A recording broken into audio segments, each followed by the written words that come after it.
Hey, bonjour à tous et bienvenue sur ma chaîne YouTube. On se retrouve aujourd'hui pour une nouvelle vidéo où je vais vous faire donc mon bilan lecture du mois de décembre, où vous allez voir que j'ai pas vraiment lu énormément de ma pile à lire en fait. J'en ai lu 4 de ma pile à lire. C'est pas beaucoup, mais voilà.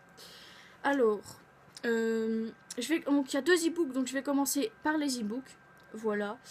Donc j'ai lu 9 livres, donc 7 papiers, 2 e-books, pour un total de 3787 pages.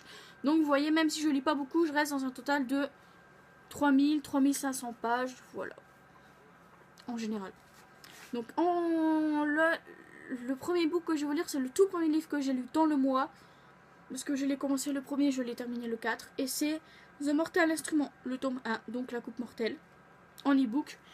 Et quand on lit ce livre, il faut se mettre en tête, il faut oublier qu'ils en ont fait une série, oublier qu'ils en ont fait un film. Voilà. Il faut voir ça comme une nouvelle histoire, une découverte d'un monde. Voilà, donc, j'ai lu ensuite le tome 2, donc je vais vous parler du tome 1 et du tome 2 en même temps, donc je vous mettrai les 2 images directement. Parce que je peux pas vous dire le résumé du tome 2 de peur de vous spoiler le tome 1 si vous les avez pas lus. Mais bref, dans cet univers, on va suivre Clary qui un jour va se rendre au Pandémonium avec son meilleur ami Simon. Voilà. Je ne sais plus vraiment pourquoi, mais voilà, ils vont se rendre au Pandémonium, qui est une boîte de nuit. De là, elle va voir un garçon qui l'intrigue énormément et elle va le suivre. Voilà. Elle va le suivre et en fait, elle va voir des gens qu'elle est seule à voir, à part la personne qu'elle suit.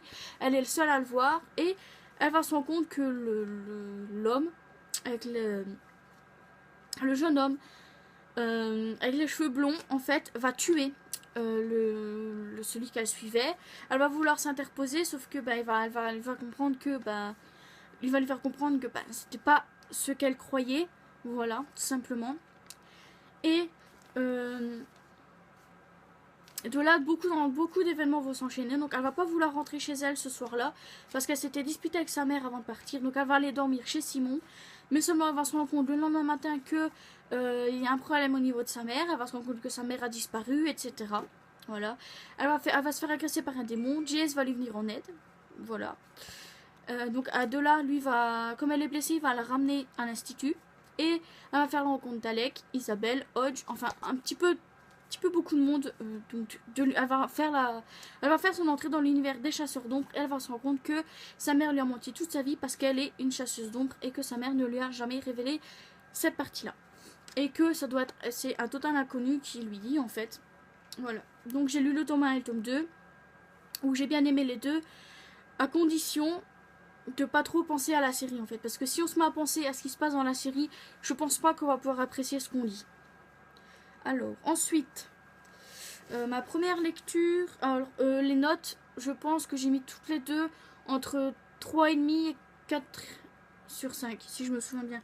Je sais plus vraiment quelle note je leur ai mis, mais ça doit être quelque chose dans le genre de 3,5, 4, pas 4,5, mais 3,5 ou 4, voilà, je pense. J'ai pas vérifié, mais voilà. Alors ensuite, le livre papier que j'ai lu, c'est Les Trames des Promesses de Sadie Matthews. Où là, comme d'habitude, je peux pas vous dire le résumé, mais on va suivre la suite et la fin des aventures de Elisabeth et Dominique. Voilà. Avec bien sûr toujours Andrei qui veut s'interposer donc dans leur vie. Voilà. Et j'ai bien aimé, même si ça n'a pas été une très grande réussite, parce que je m'attendais à mieux pour une fin de saga, enfin une fin de trilogie, je m'attendais à mieux. Mais je suis contente quand même de l'avoir enfin terminé, parce que sinon je me serais quand même posé des questions de savoir la fin. Et là je la connais, même si elle m'a un peu déçue, je me dis que c'est pas grave et que on verra bien pour la suite. Donc je ai mis la note de 3 sur 5 parce que voilà, j'ai quand même été un petit peu déçue de la fin, même si ça reste en soi une bonne fin. Voilà. Alors ensuite, j'ai terminé un livre commencé au mois de novembre. Il était temps que je le termine. Donc j'ai terminé Drive On, le tome 5, donc Slow Flame de Kay Bromberg, cette fois-ci publié chez Hugo Poche, où dans celui-là, on va suivre Addie et Beckett. Addie, je le répète, est la meilleure amie de Riley, et Beckett est le meilleur ami et manager de Colton. Voilà.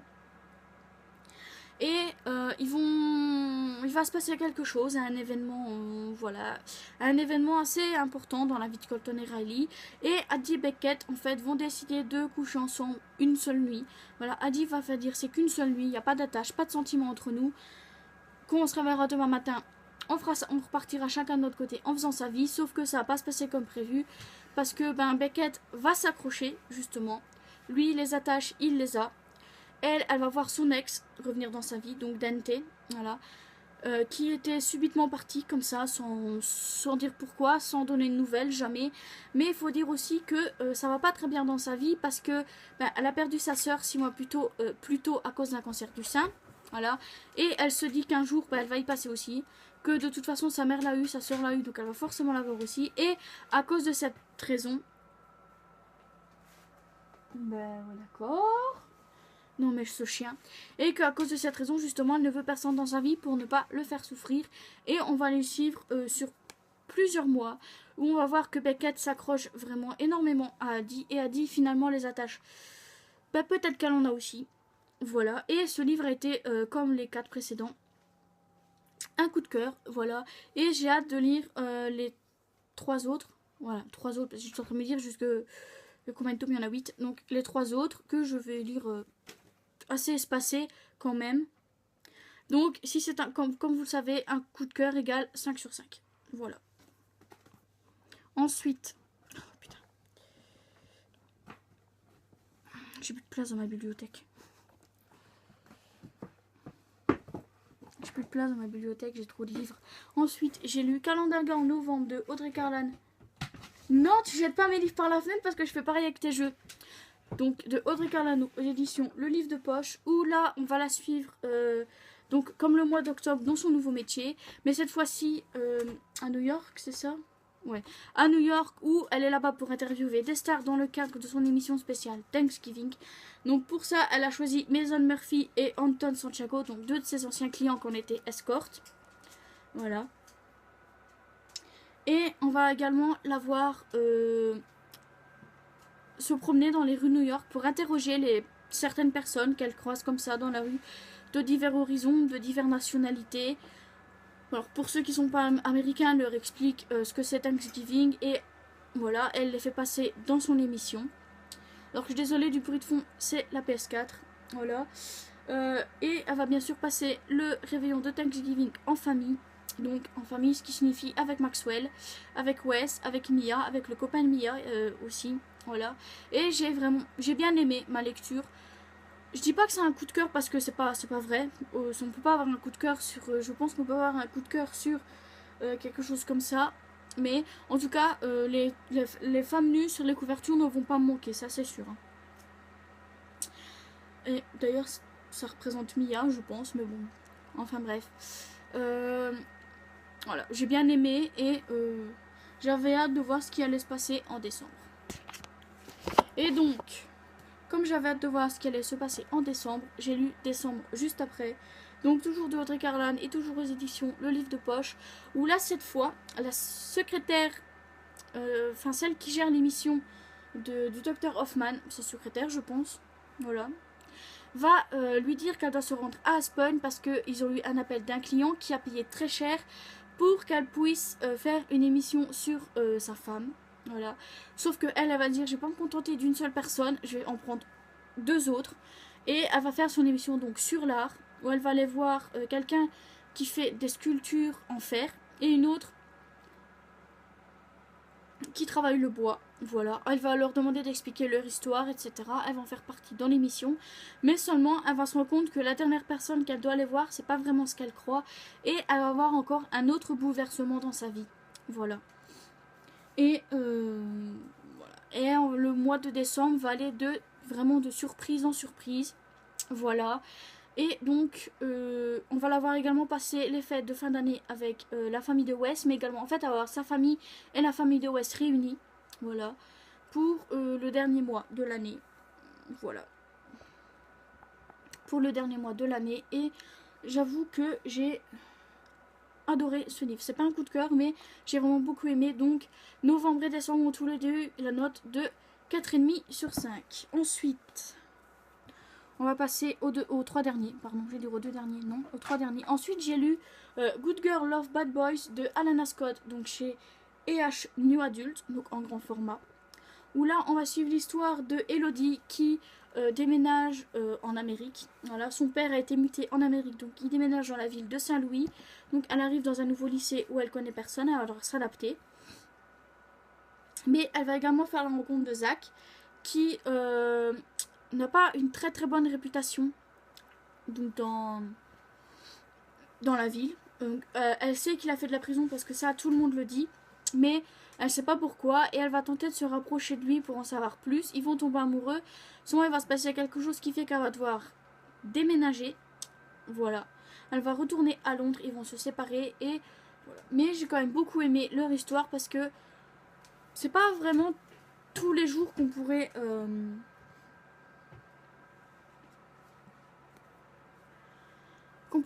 vivre ce que eux vivent, ce qui va pas être vraiment facile, mais ça se termine bien. Enfin, à peu près bien. À peu de choses près, on va dire. Ça se termine bien et je lui ai mis la note de 4,5 sur 5. Alors ensuite, donc le tome de Before, donc de Anna Todd aux éditions Le Livre de Poche, où là, ben, on va continuer, on va reprendre juste après la fin du tome 1, donc de Hardin et Tessa qui vont passer du temps ensemble, voilà. Donc c'est des événements que nous... Donc je disais, on va suivre ça, mais cette fois-ci du point de vue d'Hardin et comment lui a vécu toute leur histoire. Et comme le tome précédent, j'ai bien aimé de voir ça du point de vue d'Hardin, mais je ne lui ai mis la note que de 4 sur 5 parce que ben ça sera jamais aussi authentique que dans After, parce qu'en fait on fait que lire ce qu'on a déjà lu, sauf que cette fois-ci c'est d'un point de vue différent. Alors bien sûr on a à la fin on a des points de vue donc, pour ce qui se passe dans la vie de Tessa et Hardin, de London, de certaines personnes, voilà. On a ce qui se passe dans le reste de leur vie, mais voilà. Et le dernier livre de l'année, voilà, je peux clairement dire que c'est le dernier livre de l'année parce que j'ai fini le 31. C'est Love Letters to the Dead de Ava Delera, donc chez Michel Lafon-Poche, où là on va suivre Laurel qui va devoir écrire pour un devoir demandé par sa prof d'anglais, je crois. Une lettre a disparu.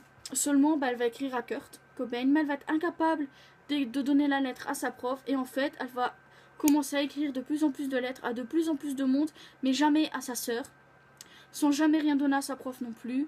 Et elle va devoir se rendre compte aussi, elle va en prendre conscience de ce qui s'est réellement passé le jour de la mort de sa sœur. Voilà. Et donc, on a que des lettres dedans, c'est que des lettres. Bon, bien sûr, on suit sa vie, hein, ça...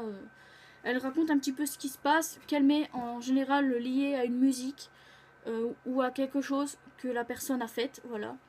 Donc c'est vraiment beaucoup de monde, voilà. Et j'ai vraiment beaucoup aimé.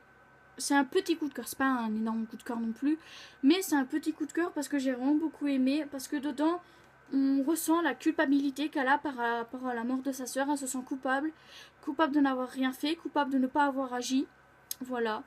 Et elle aimerait bien en fait retourner au jour où sa sœur est décédée et changer le cours des choses, tout simplement. Et voilà, j'ai vraiment beaucoup aimé et je sais pas vraiment quoi dire parce que de toute façon, ouais, j'ai adoré ce livre quoi. Voilà, c'est tout ce que j'ai à dire en fait. Donc je lui ai mis la note de 5 sur 5. Alors, je vais vous laisser là, voilà, il n'y a pas d'autres livres à présenter. On se retrouve mercredi pour une prochaine vidéo. Bye bye!